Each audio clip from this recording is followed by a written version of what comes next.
So hello y'all, this is our first YouTube video besides our premiere, and this is my husband Gary. Gary is definitely the leader of our family, and we have a story to share about hope, perseverance, and generally just we're all in this, and we're all in this together, not just the farmers, but everybody. This economy is affecting everybody. Gary, can you tell me how many years you farmed with, the family and your dad, and what's kind of happening, or what did happen? Grew up on a vegetable farm my whole life. 39 years of trying to feed a family, farming with my father. He farmed 69 total years.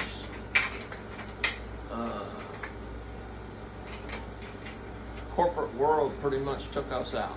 The small family farm, because of consolidations and NAFTA, all contributors to it.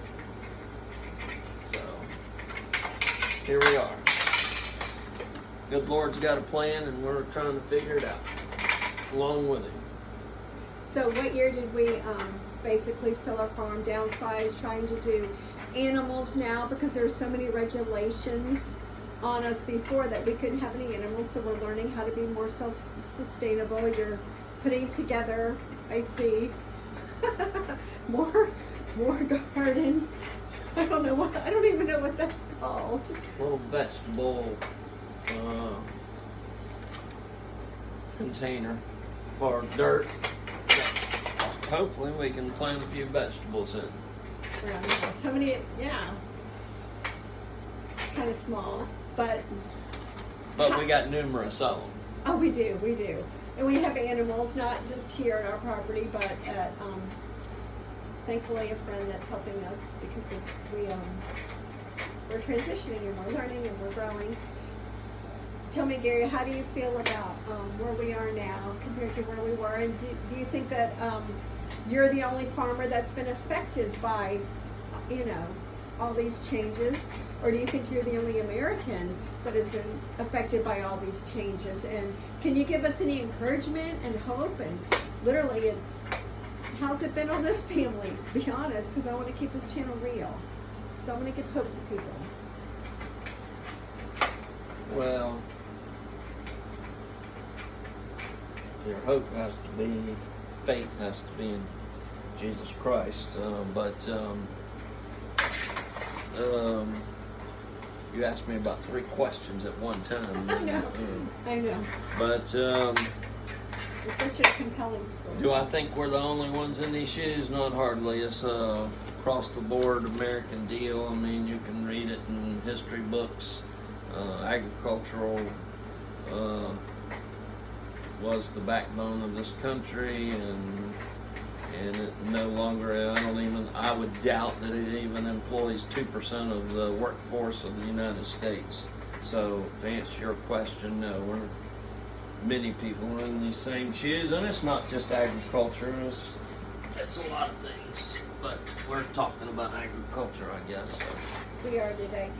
Papa, where was your dad born, raised? What? Sand Mountain, Sand Mountain, Alabama. Military Air Force. Came to Florida to hunt a better living. Hopefully to make more money, the bottom line of that. And ran into my mother and started working on a farm and did that for a while, but realized that that was not really what he wanted. He wanted to own and operate his own farm and not work for another farmer. And that's the reality of the way most people start out, because it don't matter if it was 50 years ago and beyond, or today it's even worse.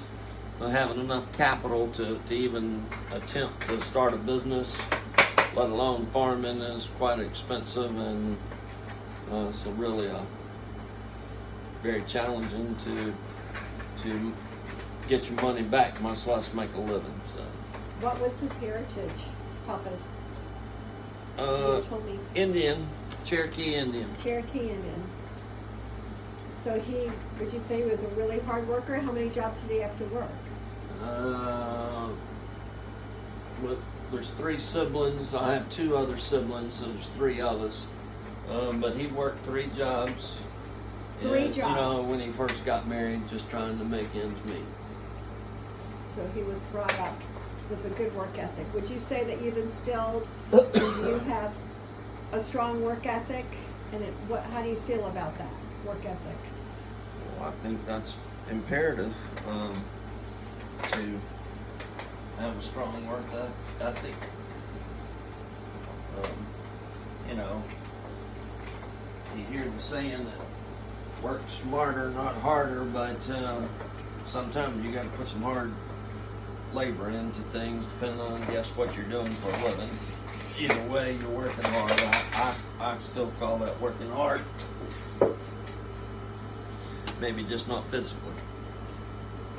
So when you were raising the boys and stuff, when we were, going to the farm, how many hours a day would you put in when it was harvest season or planting season? Or right now, what season would it be for you? What would you be doing if just as of 2020 is when this kind of hit the family? On this calendar date, we would already have some direct planted cabbage that had just been planted about maybe 10 days, week to 10 days, some early cabbage, and they would have probably got, it didn't rain that much, so they wouldn't have gotten drowned out probably.